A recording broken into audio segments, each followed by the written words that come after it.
Hello नमस्कार दोस्तों, कैसे हैं आप सभी लोग। स्वागत है आपका एक बार फिर से आपके अपने परिवार इंगेज एकेडमी पर। दोस्तों हम जो है पिछली वीडियो में हमने जो है विभिन्न पार्टियों और जो है उनके नेताओं के बारे में चर्चा कर ली थी।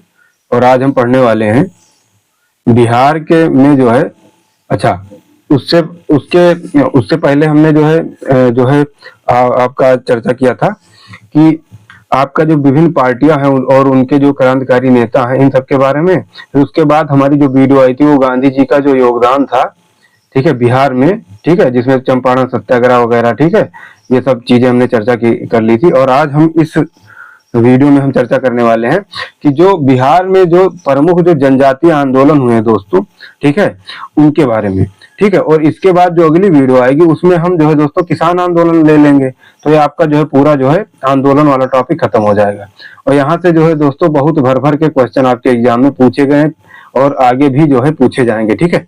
तो आइए दोस्तों हम पढ़ते हैं बिहार के प्रमुख जनजातीय आंदोलन के बारे में, ठीक है। देखिए शुरू करते हैं। देखिए दोस्तों, कह रहा है कि बिहार की धरती न केवल राजनीतिक क्रांति बल्कि जनजातीय विद्रोहों की भी जननी रही है। वर्तमान झारखंड जो उस समय बिहार का हिस्सा था, ठीक है। अब आप लोग बताइएगा कि बिहार में जो है कितने मतलब स्टेट, मतलब बिहार जो है वो जो है झारखंड से कब जो है अलग हुआ, ठीक है। डेट बताइएगा। कह रहा है कि वर्तमान झारखंड यानी कि जो उस समय बिहार का हिस्सा था के वनों और पहाड़ी क्षेत्रों में जनजातियों ने जल, जंगल और जमीन पर अपने अधिकारों के लिए ब्रिटिश शासन के खिलाफ कई ऐतिहासिक संघर्ष किए, ठीक है। जल, जंगल, जमीन यानी कि ट्रिपल जे, जल, जंगल और जमीन, ठीक है। इनके लिए जो है दोस्तों, इनके अपने अधिकारों के लिए बिहार के जनजातीय लोगों ने जो है ब्रिटिश शासन के खिलाफ जो है मोर्चा छेड़ दिया था, ठीक है। देखिए आगे देखिए, यहां बिहार अविभाजित, जब उस समय की बात हो रही है, ठीक है, कि प्रमुख जनजातीय आंदोलनों का वर्गीकरण और उनका विवरण जो है वो दिया गया है, ठीक है। आइए एक एक करके हम इसको डिस्कस करते हैं। पहला जो दोस्तों जो जनजातीय आंदोलन था वो सबसे महत्वपूर्ण है, उसका नाम है तिलका मांझी विद्रोह। तिलका मांझी विद्रोह जो 1783 से लेकर 1785 तक हुआ हो, ठीक है।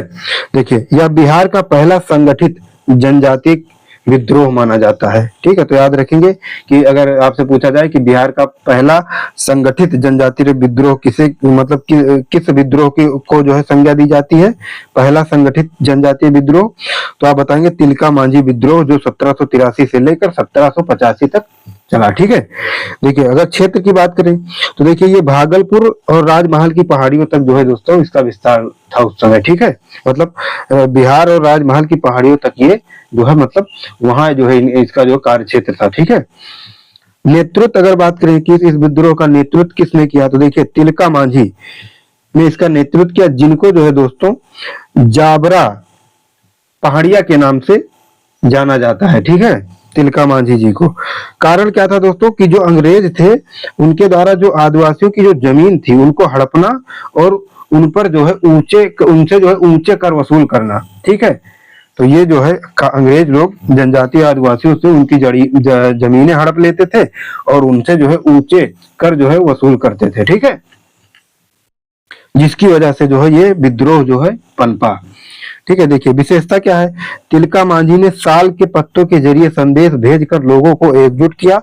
उन्होंने 1784 में भागलपुर के कलेक्टर अगस्टस क्लीवलैंड को तीर से मारकर हत्या कर दी थी। बाद में उन्हें भागलपुर में एक बरगद के पेड़ पर फांसी दे दी गई, ठीक है। तो यहाँ कंफ्यूज मत होना, ठीक। वो पूछ लेगा कि जो है स्टेटमेंट देकर कथन 1 कथन 2 करके, ठीक है। कथन 1 में मान लीजिए कह दिया कि तिलका मांझी जी को जो है साल के पेड़ पर जो है फांसी दी गई थी, ठीक, और उन्हें अपना संदेश जो है बरगद के पेड़ के पत्ते पर जो है संदेश भेजा था, ठीक। तो इसमें क्या, इसमें दोनों क्वेश्चन ऑप्शन गलत हो जाएगा, ठीक है। देखिए तिलका मांझी ने साल के पत्ते के जरिए जो है लोगों को एकजुटता का संदेश दिया था, लेकिन अंग्रेजों के द्वारा उनको जो फांसी दी गई वो बरगद के पेड़ पर फांसी दी गई थी। ठीक है, तो यही मैं कहता हूँ कि आप आंख खोल के जो है दोस्तों तैयारी कीजिए। ठीक है, बीपीएससी के जो टीआरई 1 2 3 जिन्होंने एग्जाम करवाया उन्होंने पहले ही ये कहा था कि आप लोग जो है यहाँ होशो हवास में पेपर देने आइए बिहार में। ठीक है, ये मैराथन और ये जो है तमाम लोगों का वीडियो देखने से ये जो है आपको जो सिलेक्शन से दूर कर देते हैं ये लोग। ठीक है, बार बार सबको कितना कंटेंट आप यार फॉलो करोगे, तुम खुद ही बताओ। ठीक, यूट्यूब पे पूरी दुनिया पढ़ा रही है, क्या पूरी दुनिया का आप लोग पढ़ोगे? थोड़ा सा भी आपको कॉमन सेंस नहीं है? कितना कंटेंट आप लोग फॉलो करेंगे? यही सब जरिए होते हैं जो एक इंसान को जो है सिलेक्शन से काफी दूर लेकर जाते हैं। ठीक है, तो मेरे कहने का मतलब इतना ही है कि आप लोग आंख खोल के ऑथेंटिक किताब को फॉलो कीजिए। ठीक, और जहां आपको वहां से पढ़िए जहां आपको उचित कंटेंट मिले। ठीक है, तो चलिए अब आगे देखते हैं।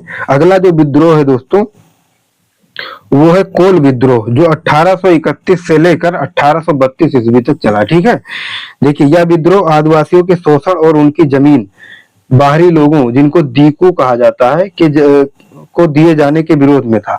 मतलब यह विद्रोह मतलब इसलिए हुआ दोस्तों कि आदिवासियों का इसमें शोषण हुआ मतलब होता था और उनकी जो जमीन है वो बाहरी लोगों को दे दी जाती थी।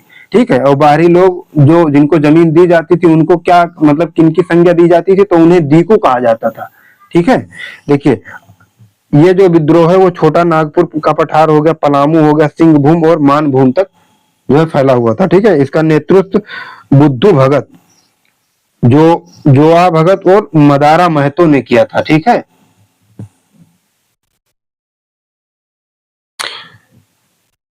कारण क्या था दोस्तों? तो चावल की शराब पर कर लगाना और बाहरी लोगों द्वारा आदिवासियों का उत्पीड़न। ठीक है, ये कारण था दोस्तों कि जो है चावल की शराब पर जो है दोस्तों वो कर लगा दिया था अंग्रेजों ने और बाहरी लोग जो थे उनके द्वारा आदिवासियों का उत्पीड़न किया जाता था। ठीक है, फिर इस विद्रोह ने जो है दोस्तों उग्र रूप ले लिया। ठीक है, अच्छा आप बताइए बुद्धू भगत में किन किन लोगों को संज्ञा दी जाती है? परिणाम, इस विद्रोह के बाद दक्षिण पश्चिमी सीमांत एजेंसी, जिसको शॉर्ट फॉर्म में SWFA कहा जाता है, उसका गठन किया गया ताकि क्षेत्र में प्रशासन को सुधारा जा सके। ठीक है, हाँ सॉरी मैं एक चीज यहाँ गड़बड़ कर दिया। एक्चुअली ये बुद्धू भगत एक ही इंसान है दोस्तों। ठीक है, सिद्धू कान्हू जो है वो संथाल विद्रोह से संबंधित है, जो हम ये अभी जो है आगे पढ़ेंगे। ठीक है, मुझे लगा कि जो है मैं थोड़ा जो है मेरे दिमाग से उतर गया था कि बुद्धू भगत शायद सिद्धू और कान्हू को ही कहा जाता होगा, लेकिन ऐसा नहीं है, बुद्धू भगत एक ही व्यक्ति है। ठीक है, तो इसमें आपको कंफ्यूजन नहीं होना चाहिए। ठीक, ये चीजें आप क्लियर कर लीजिएगा। ठीक है, अगर मुझसे गलती हुई दोस्तों तो मैं उसके लिए क्षमा भी मांगता हूँ। ठीक है, चलिए अब आगे देखते हैं दोस्तों। अगला जो है संथाल विद्रोह। अब आपके यहाँ जो है सिद्धू कान्हू आएंगे। ठीक है, ये बहुत ही इंपॉर्टेंट है दोस्तों। देखिए संथाल विद्रोह 1855 में शुरू हुआ, 1856 तक ये चला था। ठीक है, इसे संथाल हुल भी कहा जाता है और यह 1857 की क्रांति से ठीक पहले का सबसे बड़ा विद्रोह था।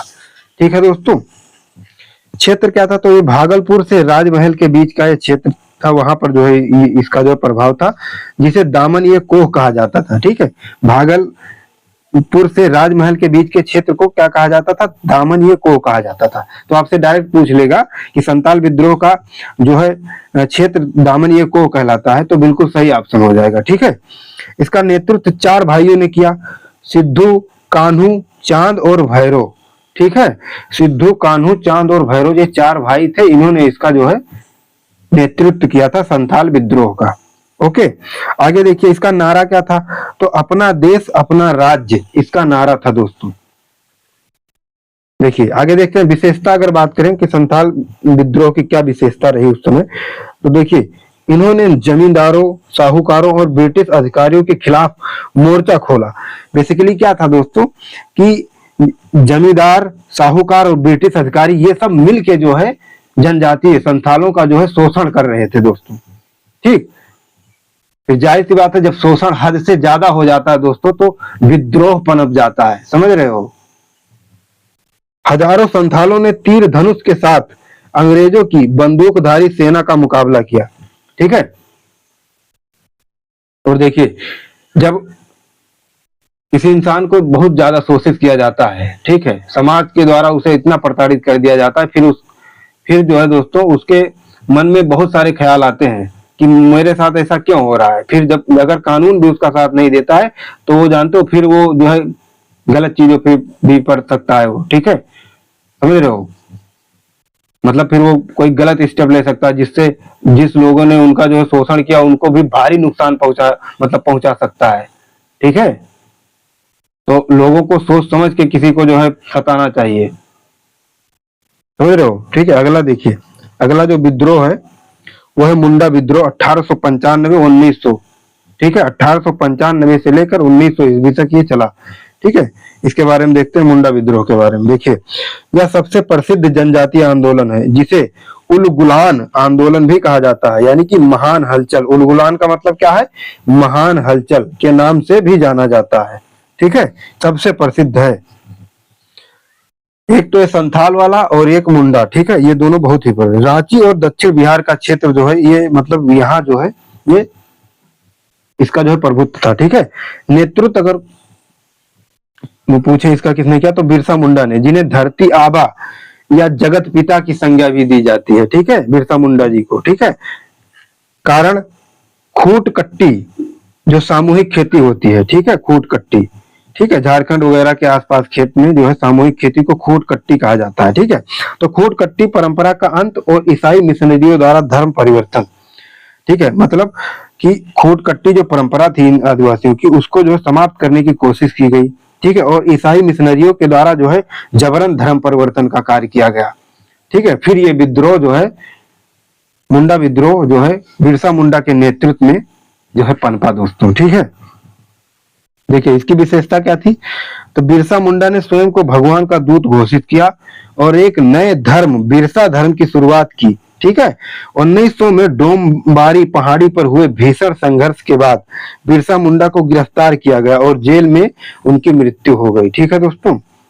तो ये आपका था बिरसा मुंडा, ठीक है। अभी इसमें कुछ और है, देखिए इसका, देखिए इसमें परिणाम क्या था इस जो है विद्रोह का। तो देखिए 1908 में छोटा नागपुर काश्तकारी अधिनियम, जिसको सीएनटी एक्ट लागू हुआ, ठीक है, जिससे आदिवासियों की जमीन की सुरक्षा सुनिश्चित हुई, ठीक है। तो अब आपको यहाँ से एग्जाम में पूछ लेगा कि जो है छोटा नागपुर काश्तकारी अधिनियम यानी सीएनटी एक्ट जो है ये कब लागू हुआ था, ठीक है। ऑप्शन में दे देगा 1908, 1905, ठीक है, 1915 या कोई भी ऑप्शन, ठीक है। तो आपको एग्जैक्ट जो है वो डेट पता होनी चाहिए, ठीक है, 1908। चलिए अब आगे देखते हैं। अगला है दोस्तों ताना भगत आंदोलन। ताना भगत आंदोलन ये 1914 ईस्वी में प्रभावित था, ठीक है। यह एक धार्मिक और सांस्कृतिक सुधार आंदोलन था जो बाद में राजनीतिक आंदोलन में बदल गया। इसका नेतृत्व जतरा भगत ने किया था, ठीक है। विचारधारा अगर देखें तो यह आंदोलन गांधीवादी विचारधारा और अहिंसा से काफी प्रभावित था, ठीक है दोस्तों। योगदान ताना भगतों ने कांग्रेस के गया अधिवेशन 1922 में, जो कांग्रेस का गया अधिवेशन हुआ था, ठीक है, बिहार में, और नागपुर अधिवेशन में भाग लिया और असहयोग आंदोलन में सक्रिय रहे। आज भी ताना भगत गांधी टोपी और तिरंगे के साथ अपनी पहचान बनाए हुए हैं दोस्तों, ठीक है। आप लोग एक क्वेश्चन बताइएगा कि बिहार में कांग्रेस के कुल कितने अधिवेशन हुए हैं और सबसे पहला अधिवेशन कब हुआ था, उसकी अध्यक्षता किसने की थी, और दूसरा अधिवेशन कब हुआ था, कहाँ हुआ था, ठीक है। दोनों अधिवेशन कहाँ हुए थे, दूसरा भी जो है दूसरा कहाँ हुआ था, उसका जो है उस अधिवेशन की अध्यक्षता किसने की थी, ठीक है, और कब हुआ था, ठीक है। तो आप लोग कमेंट बॉक्स में छाप दीजिएगा अगर आपने पढ़ा है तो, ठीक है। चलिए अब आगे देखते हैं इन आंदोलनों की अगर हम तुलनात्मक विवरण पर देखें तो देखिए इधर विद्रोह है, इधर इसका समय है, मुख्य नेता और मुख्य कारण, ठीक है दोस्तों। देखिए पहला जो है तिलका मांझी विद्रोह 1783 से 1785 इसका समय है। इसके नेतृत्वकर्ता तिलका मांझी थे, ठीक है। जमीन का अधिग्रहण, ठीक है, इसका मुख्य कारण था। कोल विद्रोह 1831 से 1832, बुद्धू भगत इसके मुख्य नेता थे। बाहरी लोगों का इसमें हस्तक्षेप था, इसलिए ये जो है कोल विद्रोह जो है पनपा, ठीक है। संथाल विद्रोह 1855 से 56 के बीच हुआ। सिद्धू कान्हू ने इसका नेतृत्व किया, ठीक है। और क्या कारण था? जमींदारों का शोषण, ठीक है। मुंडा विद्रोह जो 1895 से लेकर 1900 ईस्वी तक चला, ठीक है। बिरसा मुंडा इसके जो है मुख्य नेता थे। खूंटकटी प्रथा की समाप्ति के लिए ये विद्रोह जो है हुआ था, ठीक है। ताना भगत 1914 में, ठीक है। जतरा भगत ने इसका जो है नेतृत्व किया। और सांस्कृतिक सुधार और कर विरोध के खिलाफ जो है ये, इसमें जो सांस्कृतिक सुधार और कर विरोध का कारण, मतलब ये कारण था, ठीक है। बिहार के इन आंदोलनों ने यह साबित कर दिया कि भारतीय समाज का सबसे वंचित वर्ग भी अपनी अस्मिता और स्वतंत्रता के लिए बड़े से बड़े साम्राज्य से टकराने का साहस रखता है, ठीक है।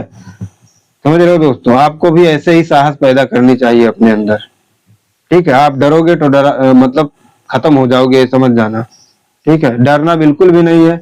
अगर आप सैद्धांतिक रूप से अपना जीवन यापन कर रहे हैं तो किसी से जो है आपको डरने की जरूरत नहीं है, ठीक है। तो आज के लिए दोस्तों इतना ही, ठीक है। और आप लोग जरूर जो है कमेंट बॉक्स में बताइएगा कि ये क्लास आपको कैसी लगी। और अगली जो हमारी वीडियो होगी दोस्तों, उसमें हम किसान आंदोलन कर लेंगे और आपका जो है ये आंदोलन वाला भी टॉपिक जो है पूरी तरीके से समाप्त हो जाएगा। तो दोस्तों आज के लिए इतना ही, मिलते हैं किसी दूसरे वीडियो में। तब तक के लिए नमस्कार, धन्यवाद, जय हिंद।